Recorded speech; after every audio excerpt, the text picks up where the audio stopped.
Vamos. Perfecto, entonces muchachos, les damos las buenas noches a todos los que están presentes. Profesor Sebastián también buenas noches, gracias por estar ahí ayudándonos todas las clases. Y muchachos, ya nos queda poquito, estamos ya en las últimas patitas, ¿cierto? Del año ya, el último esfuerzo que nos queda para ir terminando y también para ir finalizando nuestros contenidos, ¿ya? Así que el día de hoy vamos a recordar lo que vimos en la clase pasada y también vamos a avanzar un poquito más ya con ese tema que les decía yo, ¿cierto? Sobre la cuestión social. Respecto a los trabajos pendientes y a todas las dudas que tengan, al final de la clase lo vamos a ver. Les repito también, chiquillos, que vamos a avanzar, vamos a seguir la clase de corrido, como nos decía el profesor Sebastián. Se desconecta ahora cuando en los 40 minutos volvemos todos a ingresar al mismo link y de ahí nos vamos de corrido hasta que se acabe nuevamente el tiempo. Y ahí finalizamos. Ya no nos vamos a tomar el break para poder avanzar lo más que se puede. También les decía que traten de tener a mano el libro de historia porque vamos a trabajar con el mismo libro de la semana pasada. Quien no lo tenga, no se preocupe porque yo tengo las páginas igual ahí plasmadas en la pantalla digital. Entonces, quiero preguntarles si alguien recuerda qué fue lo que vimos en la clase pasada. ¿Quién se acuerda más o menos de qué estuvimos hablando? ¿Alguien se acuerda? ¿El salitre? Del salitre. Hemos estado varias clases ya hablando del salitre, ¿cierto? Pero la clase pasada vimos algo un poco más particular del salitre. ¿Qué fue? Recuerden que yo ¿Los voy a años o no? los años, ya. ¿Qué El año tiempo. del mayor auge del salitrero? La ¿Qué uso salitrera. se le dio al salitre durante la Primera Guerra Mundial? De También. acuerdo a la información entregada, ¿qué consecuencias positivas para el desarrollo del país trajo la explotación del salitre? Por supuesto. Ahí sí, consecuencias del salitre. La clase pasada, muchachos, estuvimos comentando y también conocimos las consecuencias. Conocimos los cambios demográficos, ¿cierto? Que era este aumento de población, sobre todo en el norte del país, por la llegada de tantos trabajadores, ¿cierto? Buscando mejorar su calidad de vida hacia las salitreras. También consecuencias económicas, ahí es donde entra el auge del salitre y también las pérdidas que tuvo. ¿Se acuerda que hablamos también de una monoproducción y una monoexportación? ¿Se acuerdan de esos términos que también estuvimos viendo la clase pasada? Sí, que solamente se exportaba el salitre, que esa era la monoexportación. ¿Sí? Exactamente, cuando hablamos de monoexportación estamos hablando de que nosotros, ¿cierto?, contamos con un solo mineral que se exporta, ya siendo dependientes solamente de ese mineral. Y cuando hablamos de una monoproducción, también estamos hablando, ¿cierto?, de el único mineral con el que se trabaja y con el que se sigue. Y depende toda la Exactamente, Perla. Depende toda la economía, ¿cierto?, del país. ¿Y qué pasa si se acaba el salitre o se termina de distribuir? ¿Qué pasa con la economía en el país? Nos fuimos a negro pues, cuando Se viene abajo. Se viene abajo. cuando Alemania ya inventó el salitre sintético. El salitre sintético. Muy bien, Lorena y Jacqueline. Excelente, nos vamos a pique, ¿cierto? Porque imagínense un país que depende solamente de un mineral, si ese mineral no está más, o en este caso se termina, ¿cierto?, de elaborar, se va el país a pique. Y eso fue lo que pasó en la historia del salitre y fue lo que estuvimos viendo también la clase pasada. Aparte, conocimos también algunas consecuencias políticas, ¿cierto?, en donde se ponía en duda en qué se habrá utilizado estos recursos que se ganaron, ¿cierto?, del salitre. Y por supuesto, la crisis del salitre, ¿cierto?, esta crisis de 1929. Hasta ahí quedamos la clase pasada, chiquillos, y yo les traje un video para que podamos observar y lo podamos comentar, ¿ya? Entonces vamos a poner aquí para que todos lo puedan escuchar. Recuerden apagar sus micrófonos, por favor. Y nos vamos, corre video. Atención.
Perfecto, ahí fue poquito a poquito lo que alcanzamos a ver, ¿cierto? Del video. Cuéntenme qué le llamó la atención de lo que vieron ahí.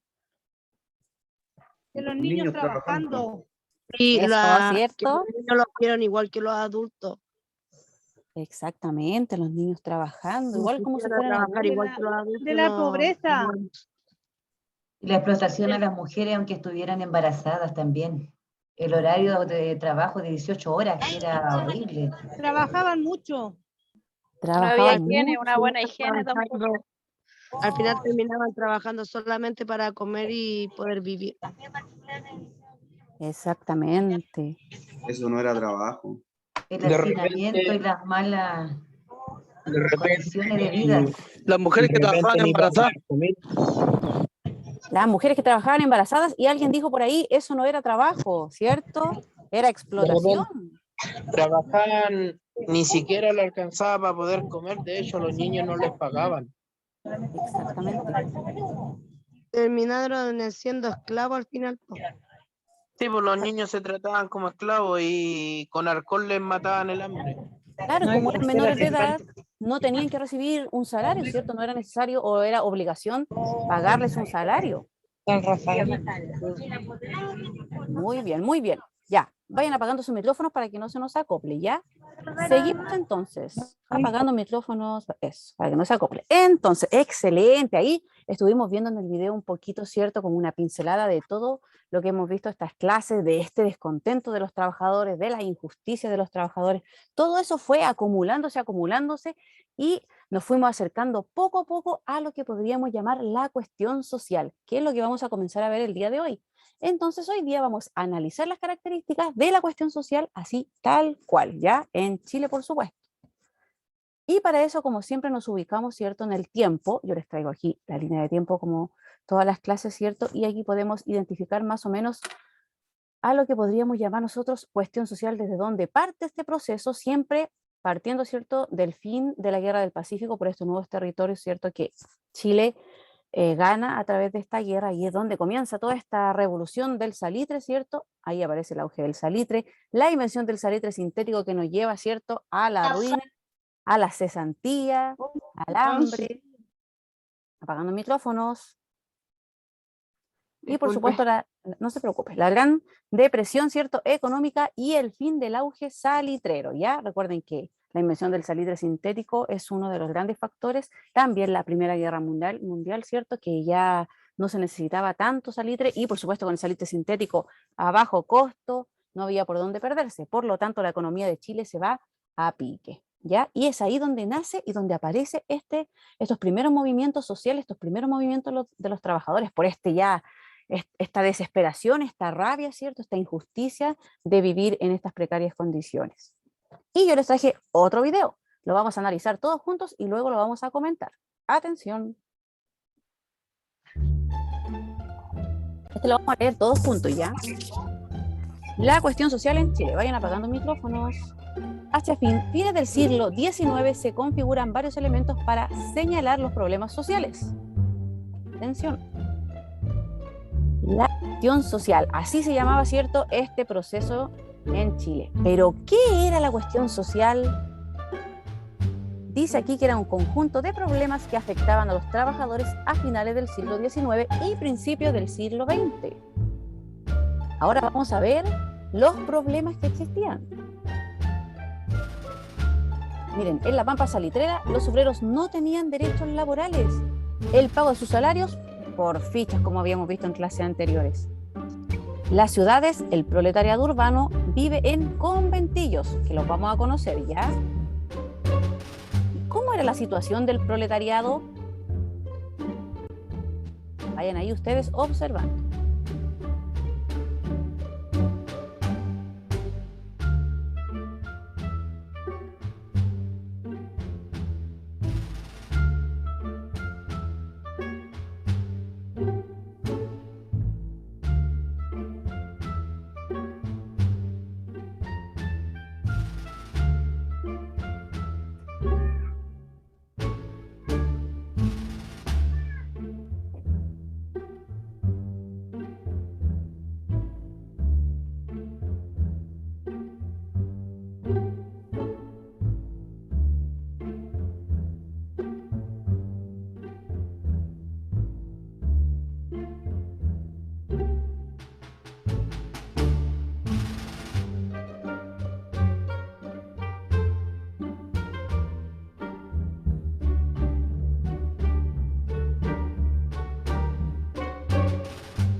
Perfecto. Ahí teníamos más o menos una pequeña introducción de lo que era la cuestión social y cuáles fueron estos primeros problemas que llevaron a estos trabajadores, ¿cierto?, a luchar por sus derechos. Cuéntenme, ¿qué les pareció el video? ¿Algo que les llamó la atención? ¿Lo que quieran comentar? Los sueldos siguen igual que hasta ahora. Muy bien, Claudia, hay algo, es cierto que hay muchas cosas ahí bien similares, las condiciones de vida, la forma de vivir que había hoy en día, si lo llevamos todo esto a la actualidad, si se fijan, no es muy diferente a la realidad actual. No, profe, la única diferencia es que en ese Había tiempo no mucha disparaban hambre, tanto. había mucha hambre. Pero vamos a ir levantando la manito virtual porque así nos podemos escuchar todos, ¿ya? Ahí, a ver, había un compañero que comenzó hablando primero. ¿Quién era? Yo, profe, Ya, díganos, Joel, Joel. Ya, Había Joel. ese tiempo- condiciones duras. Sí, vamos levantando la manito, señora Lorena. Ya vamos a escuchar a Joel y de ahí seguimos con el resto. Ya, Joel. ahora sí, profe, es que en ese Sí. tiempo no existían tantos balazos. ¿Tantos qué? Tantos balazos como ahora, ¿A qué se refiere con tantos balazos como ahora? que en la población ahora hay muchas peleas, no como en ese tiempo. No como en aquel tiempo, ¿cierto? Ha cambiado un poco la sociedad también. Muy bien. María Concha está levantando la manito, María. La prostitución y las enfermedades venéreas, profe, también. ¿La Constitución? No, la prostitución Ah, la prostitución. y las Sí, enfermedades venéreas también salió ahí, efectivamente. que también fue un caos. Sí, efectivamente en aquellos tiempos ya existía la prostitución y todo también por el tema de querer poder generar un poco más de dinero y todo esto con las condiciones, ¿cierto?, en que vivían todas estas personas hacinadas, sobre todo en Santiago, no tenían acceso a la salud ni a medicamentos, por lo tanto las enfermedades, pero eran de ir y venir. Muy bien, María Concha. Jessica Barca también está levantando la manito. Hola, espero que me pueda escuchar. Voy un poquito con congestión de bulla, pero me llama la atención lo que usted expone ahí en el video. Por ejemplo, dice que hay un movimiento donde los trabajadores se empiezan a agrupar para poder que en su fuerza, por decirlo de alguna forma, puedan ser respetados los horarios, puedan ser respetados o valorado su labor en el trabajo. Entonces, si yo me voy a lo de ese tiempo, a lo contemporáneo, la verdad es que no han cambiado mucho las leyes, porque si bien es cierto, hay juicios laborales, engorrosos, todo para el trabajador, pero en la salitrera uno habla de ese tiempo como que ese tiempo era la explotación. Ahora, si bien es cierto, hay buenos trabajos hoy día en algunas partes, hay buenos trabajos asalariados en algunas partes, pero como que en ese ámbito, como que estamos al debe de educar cuáles son nuestros deberes como trabajadores y cuáles son nuestros derechos también hasta el día de hoy. Esa es como mi opinión referente a lo que usted nos mostraba en el último video, de que hubo una agrupación que ahí ellos empezaron a mostrar lo que ellos querían que se les respetaran como obreros y como trabajadores. No sé si estoy equivocada ahí. Exactamente, exactamente. Ellos hablaban, Jessica, aquí hablaba el video de los primeros movimientos sociales, estos trabajadores que ya no aguantaron más, ¿cierto?, las condiciones en las que trabajaban y comenzaron a agruparse para poder luchar por los derechos. Y es gracias a ellos donde nacen las primeras leyes para los trabajadores, las que con el tiempo, por supuesto, se han ido cambiando, ¿cierto?, y adecuando, pero aún así hasta el día de hoy, a pesar de que nosotros ya trabajamos con contrato de trabajo y con mucha protección, aún así se siguen violando estos derechos a los trabajadores, ¿ya? Perfecto. Vamos a ver quién más. Constanza Alfaro también y luego José Roberto que también está levantando la manito. Después Jacqueline. Ay, no me la jugué. Una pequeña contribución, no mucho que ver con el video, pero que actualmente las empresas se la han ingeniado para seguir aprovechándose de los trabajadores. Antes los trabajadores no podían pedirle nada al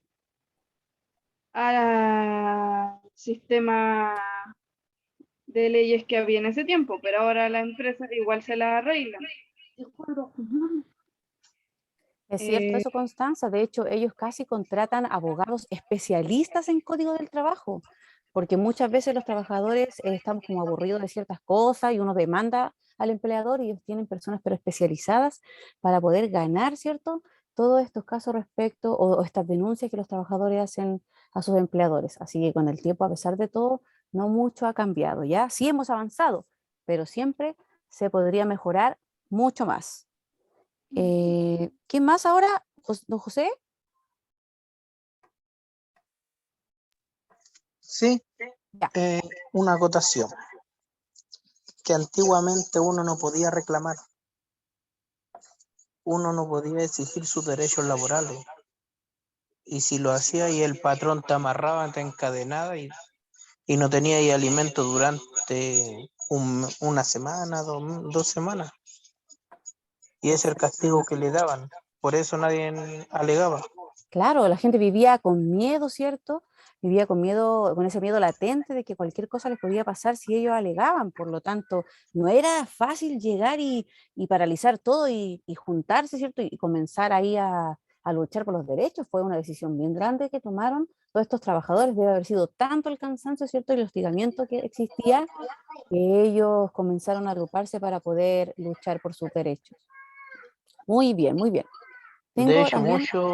muchas personas que alegaron sus derechos lo encontraban muerto en la calle el otro día. Exactamente, así como la matanza de Santa María que hablábamos, ¿cierto, José? Que la vamos a ver la próxima clase ya. Es Muy una bien, pena grande.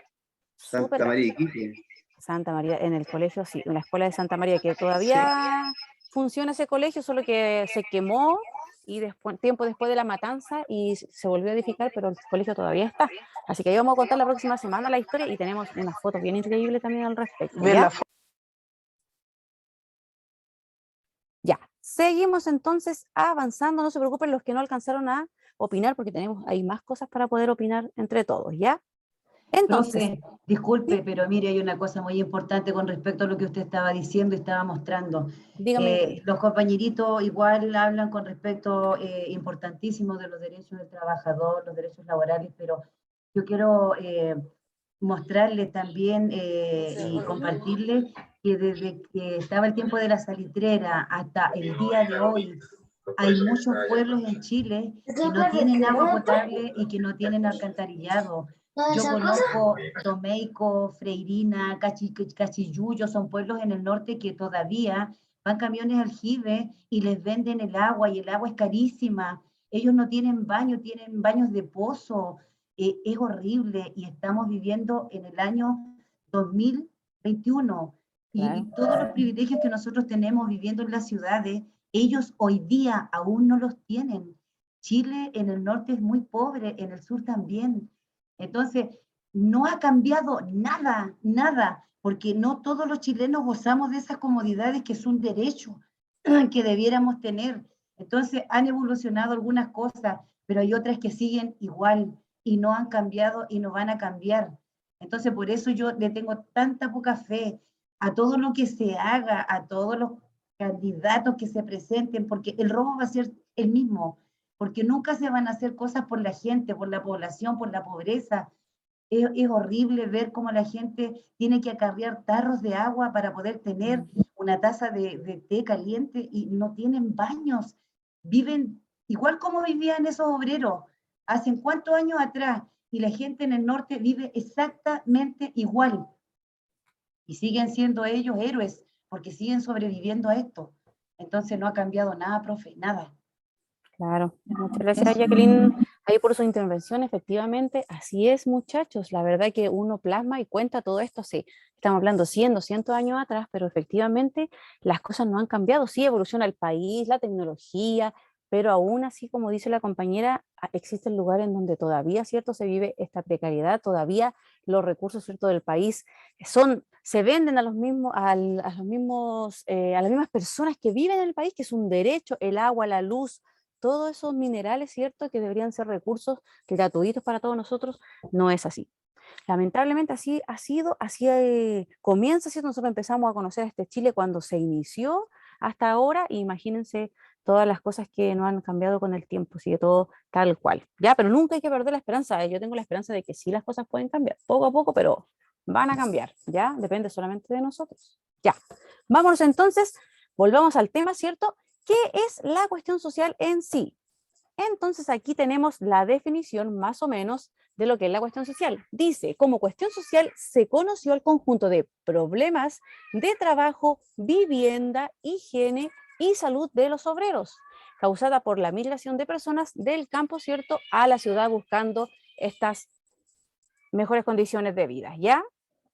Dice, no se contaba en las ciudades con las mínimas condiciones de salubridad. No había ni agua, no había alcantarillado, ni tampoco hospitales ni atención de salud. Hoy en día tenemos hospitales y salud, pero siempre está todo lleno, todo colapsado, ¿cierto? Y no es lo mismo que otras personas que se atienden en clínicas, ¿cierto? Y que la salud debiese ser para todos igual. En aquel tiempo era exactamente lo mismo, ¿ya? Esto constituyó un verdadero problema social, insostenible, por supuesto, para todas las víctimas, ¿cierto? Que serían todos estos obreros, todos estos trabajadores, todo este proletariado y sus familias, ¿cierto? Toda esta gente pobre, como se le llamaba en aquel tiempo, pero que igualmente afectaba a todo el país. Déjenme ir avanzando. Contexto nacional, ¿cómo estábamos, cierto, dentro de este proceso, de esta cuestión social? En la segunda mitad del siglo XIX, la sociedad chilena experimentó una serie de importantes cambios. Ya sabemos, ¿cierto?, que creció la población, sobre todo en el norte del país, ahí es donde hablamos de demografía, las clases sociales que ya las conocimos, ¿cierto?, en clases anteriores, que se marcan, pero ahí muy se plasman, ¿cierto?, la clase alta, la clase media y, por supuesto, la clase pobre, los avances en infraestructura y en educación, que también, a pesar de todo lo malo, ¿cierto?, existió, como el ferrocarril, la pavimentación de algunas calles, por supuesto, las calles principales y el alumbrado público también. Los inicios de la cuestión social. ¿Cómo parte todo este movimiento, cierto? Toda esta cuestión social, ¿cómo le llamamos? En las últimas décadas del siglo XIX, los campesinos comenzaron a migrar hacia las oficinas salitreras del norte, ¿cierto? Ya sabemos que buscando trabajo y mejores condiciones de vida.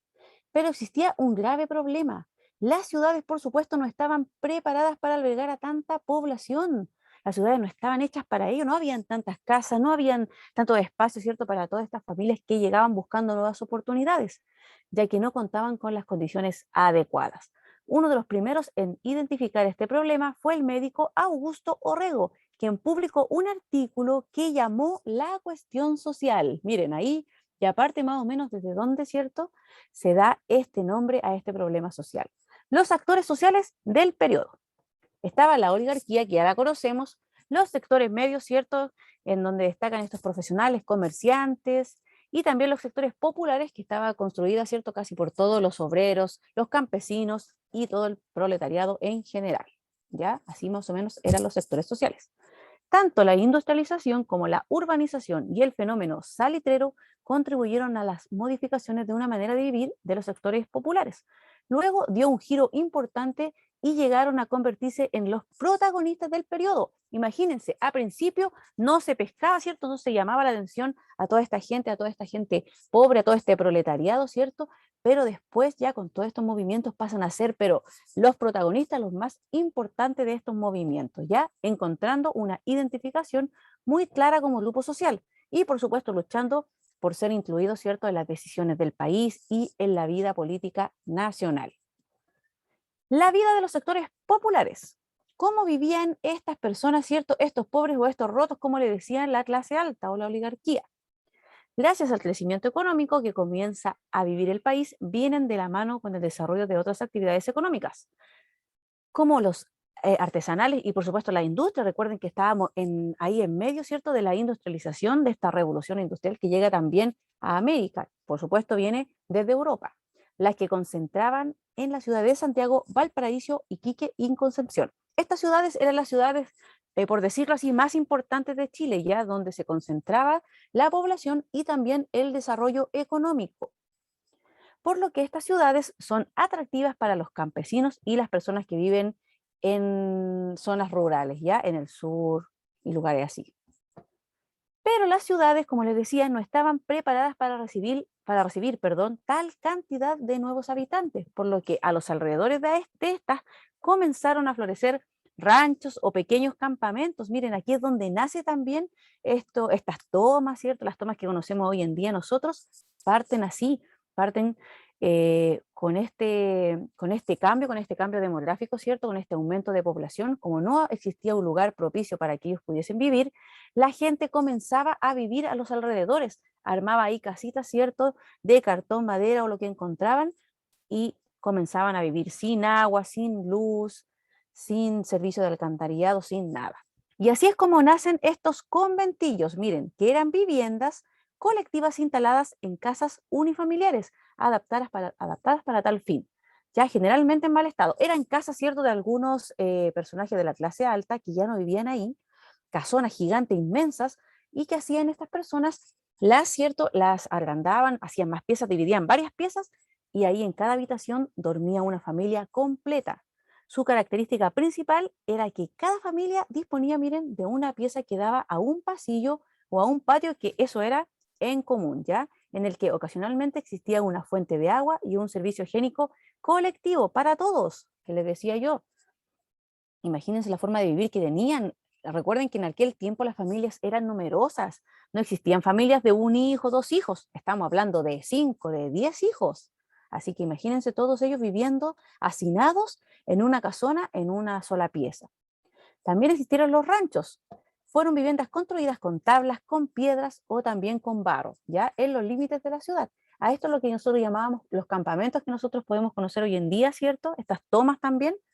Ahí ellos se ubicaban, como no había lugares, se iban, ¿cierto?, a las orillas de la ciudad y comenzaban ahí a edificar de material de basura, ¿cierto?, de piedras, de barro, sus pequeñas casitas para poder vivir. Ya la familia se apoderaba de un sitio y cultivaba la tierra para poder sobrevivir. Los sites, que todavía hay, y yo sé que muchos conocen por ahí, ¿cierto? Son muy conocidos los sites hoy en día, esos quedaron y perduraron con el tiempo. Fueron viviendas individuales en tornos a un pasaje, más amplias y también mucho más higiénicas, ¿cierto?, que los conventillos. La ley de habitaciones obreras hizo que algunos empresarios construyeran viviendas para sus obreros, las cuales les eran arrendadas o vendidas. Entonces, en un pasaje habían varias casitas todas pegaditas, ¿cierto?, con un portón al principio, en donde ahí podían compartir el patio, ¿cierto?, en común, y cada uno vivía ahí en su pequeña casita. Que estos sites todavía existen en Santiago, sobre todo en el casco antiguo, en Recoleta yo he visto también algunos sites ahí en varios lugares. Consecuencias de esta forma de vivir. Ya sabemos que no eran las mejores formas de vivir, ¿cierto? Por lo tanto, esto trajo consecuencias, y miren las consecuencias que trajo. Enfermedades más frecuentes como las epidemias, el tifus, la viruela, infecciones gastrointestinales, el cólera, por supuesto, si no había agua potable, nada. La fiebre bubónica, que mató 25.000 personas, el sarampión, que mató más de 1.000 niños y adultos. En aquel tiempo tampoco existían vacunas. El hacinamiento, la falta de alcantarillado y el agua potable, y por supuesto la ausencia de salud pública, fueron uno de los principales factores de esta baja, ¿cierto?, de mortalidad. Las altas tasas de mortalidad, por sobre todo los niños, ¿cierto? Miren, de 1.000 niños vivos, fallecían 350 niños en un año. Imagínense la cantidad de niños que morían, y todo esto por las malas condiciones en las que vivían todas estas personas. La prostitución, como dijo una compañera ahí, las enfermedades venéreas, ¿cierto?, como el sífilis, el alcoholismo también, y la ausencia de salud pública llevaban a la muerte también a muchas personas. Y por supuesto, entre los años 1905 y 1910, cerca del 50% de los fallecidos eran niños menores de 5 años. Así que imagínense qué terrible era la vida así, saber que tu hijo, ¿cierto?, se podía morir en cualquier momento porque no tenían acceso a la salud, no tenían acceso al agua potable. Muchos niños, como no había comida, les daban tallarines crudos o harina con agua muchas veces, o el pan también, como no tenían para cocinar, pan crudo. Entonces los niños, así como tipo engrudo, los niños se morían, dolor de estómago, se enfermaban, no había agua. Así que imagínense en aquel tiempo las condiciones de vida que llevaba toda esta gente. Le daban alcohol. También, como decía, usted fue el que dijo, ¿cierto?, que le daban alcohol para tratar de mantenerlos y quitarles el apetito. Imagínense, Sí, con el estamos hablando alcohol le de... quitaban el hambre. Qué terrible, pero todo esto no era de maldad, sino era porque ellos no tenían las condiciones para poder vivir, no había comida. Muchas veces comían papas podridas. Hay varios libros que hablan también de estos problemas sociales, de hecho mucho más adelante, pero también hablan hay un libro que se llama Palomita Blanca, de Enrique Lafourcade, no sé si alguien lo leyó alguna vez, ese libro en una parte habla, fue justo en tiempo del golpe de Estado, ¿cierto? Habla también de las condiciones de vida que vivía la gente cuando estaban luchando porque Allende fuera presidente.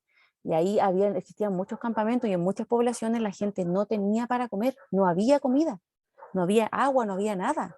La gente vivía a través de aguas hervidas, hervían el agua que pasaba por alcantarillas y esa agua bebían. Entonces imagínense las condiciones sanitarias que existían en aquel tiempo, era pero terrible, terrible. Ya. Y aquí tenemos cuestión social, ¿cierto? Aquí yo les puse este mapa conceptual para poder ordenar un poquito nuestras ideas. Tenemos los problemas laborales y también los problemas urbanos. Problemas laborales tenemos en las zonas mineras, industrias y en los puertos, y también en el campo. Bajos salarios, en las minas los pagos en ficha, ¿cierto? Que los trabajadores ya no querían más.